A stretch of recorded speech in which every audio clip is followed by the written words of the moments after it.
Olá, queridos, sejam bem-vindos para mais um vídeo aqui no quadro A Bíblia pela Bíblia. Hoje eu quero falar sobre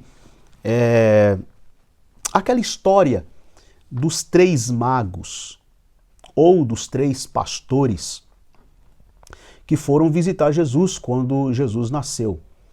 Será que eram mesmo três magos?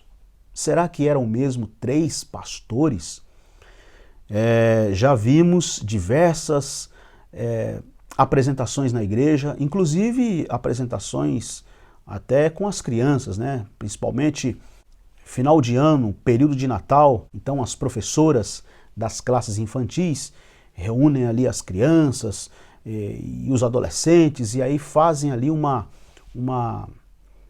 peça teatral, como a gente costuma chamar, e ilustrando ali o nascimento de Jesus, né, os magos ou os pastores que foram visitar Jesus quando do seu nascimento. E o que a gente tem ouvido, tanto através destas apresentações teatrais, como até de pregações de cima do púlpito da igreja, é que foram visitar Jesus três magos. Mas será que eram mesmo três magos? Vamos ver.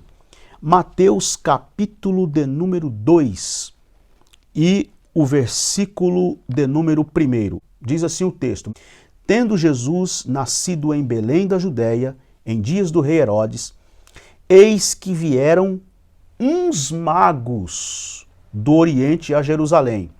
Então, no versículo 1, na narrativa de Mateus, ele fala de uns magos, não dá a quantidade, não fala se eram 2, se eram 3, se eram 4, quantos eram. Ele apenas diz, vieram uns magos. Mas vamos continuar lendo para ver se lá na frente não fala, né? Versículo 2, e perguntavam, onde está o recém-nascido rei dos judeus?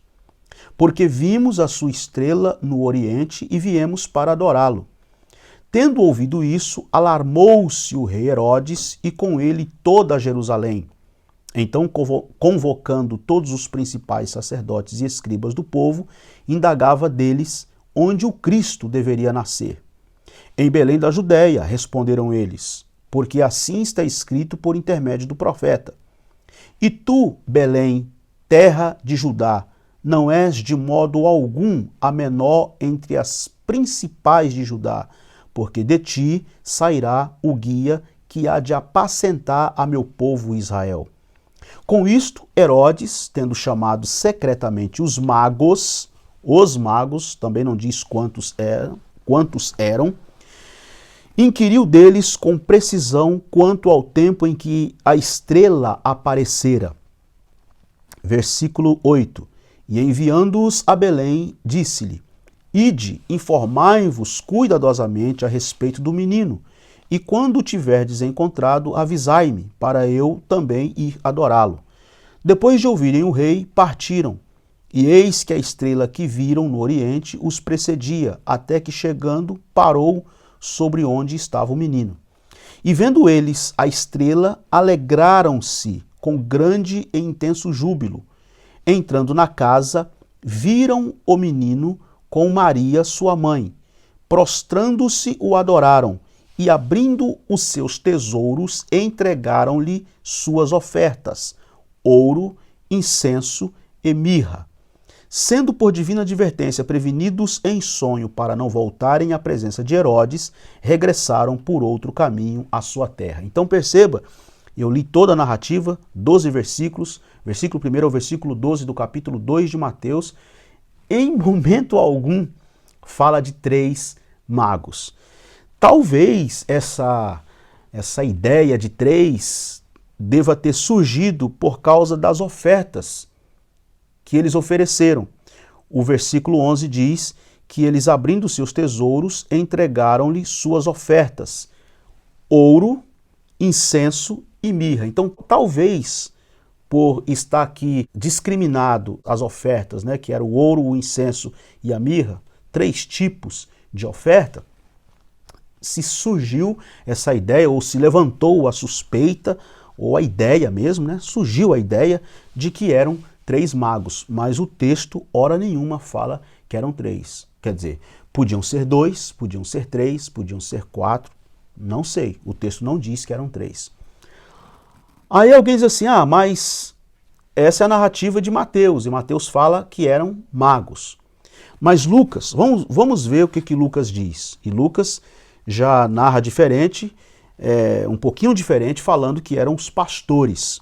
E aí o capítulo 2 de Lucas, versículo de número 8, que diz assim: havia naquela mesma região pastores que viviam nos campos e guiavam o seu rebanho durante as vigílias da noite.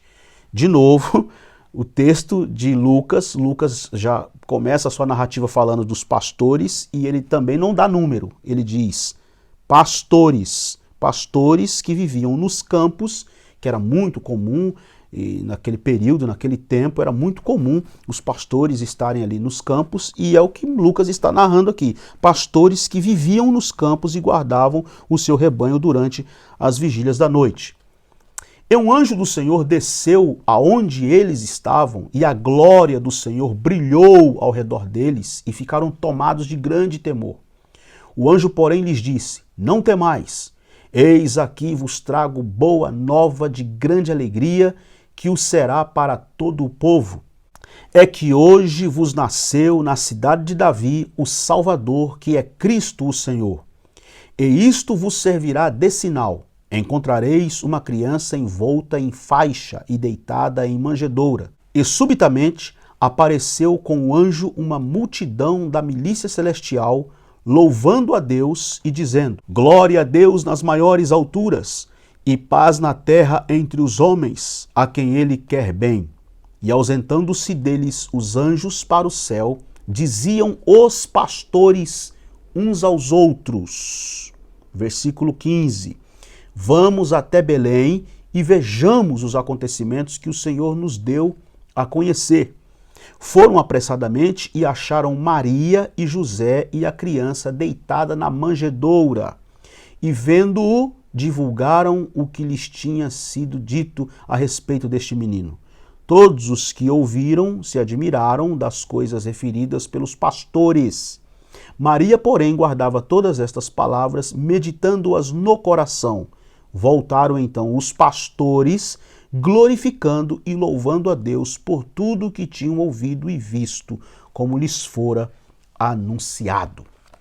Então, tanto na versão de Mateus como na versão de Lucas, não eram 3, quer dizer, eles pelo menos não dão o número, não falam que era 3 magos ou que eram 3 pastores. Mateus diz uns magos e Lucas diz os pastores. Nenhum nem outro dá nenhum número de quantos pastores eram ou de quantos magos eram. Então é isso.